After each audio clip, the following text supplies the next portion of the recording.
President Biden's approval numbers are slipping, and the numbers show his own party, Democrats, are losing faith with him.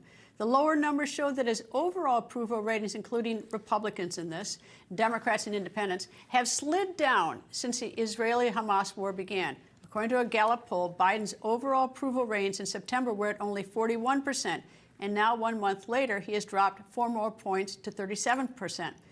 And most politically troubling for a president seeking re-election is that his September approval ratings among just Democrats was at 86%, and now a month later, his October approval ratings with his own party have sunk to by a staggering 11 points to 75%.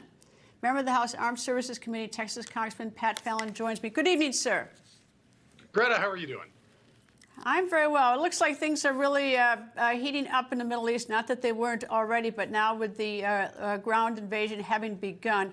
Is the Biden administration keeping Congress abreast of what's going on and bringing Congress into this? Because Congress actually does historically and constitutionally have a role in a lot of these decisions. Are you being brought into these decisions? Well, we're brought into at least the classified briefings. I've attended 3 personally myself. One was for all of Congress, and then the last couple were for Armed Services Committee members. So we have that, and I think new Speaker Johnson, who's going to be a great speaker, by the way, he's going to demand a seat at the table to discuss, because this is divided government. Joe Biden doesn't get to do what he wants to do. We have to have some kind of consensus, and we do have consensus that we want to support Israel and give them the machines, equipment, and material that they need to defend themselves.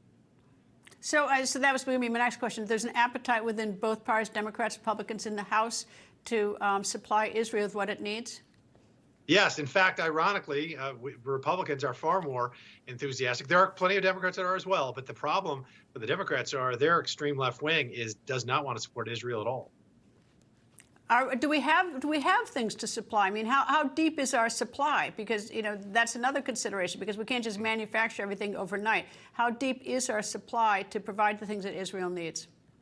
Well, what I'll tell you, Greta, because we did get some classified briefings on that as well. So just in a general sense, when those lines are hot, when they're making certain weaponry, particularly the more complicated stuff, we've got what we learned from Ukraine and supplying them was we've got to keep these lines. We need greater stocks, first of all, of ammunition and missiles and such. And we need to also ensure that some of those lines are hot. So when you do need them, like in these instances, you can get them. The more complicated weaponry sometimes takes up to 6 months to a year to even produce. So those you really have to have more of a supply in reserve. Well, has that happened? Because we've been quite generous in the Ukraine-Russia war. Where I read things about some of the supply being depleted. Have we been keeping up with that which we have generously given to Ukraine, or are we falling short on that? That's a question that I have to be careful on answering. But it's Israel is smart in so much as they know that they live in a very dangerous neighborhood, and their stocks are good for a certain period of time. So that gives us some breathing space to help them when they need more equipment. And of course, we supply a lot of it. Most of it they buy from us, but some we give in aid.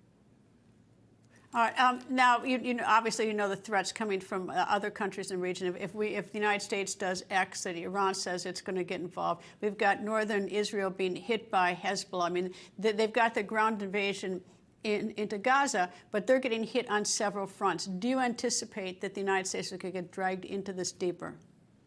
I don't think we're going to see, American ground troops in Israel, Greta. No. Iran, when you have an authoritarian theocracy, you know what they do? When their lips are moving, that's when they're lying. So they lie constantly. They're bullies. They make idle threats. Sometimes they follow through, but they don't want to take on the United States. They have no appetite for that.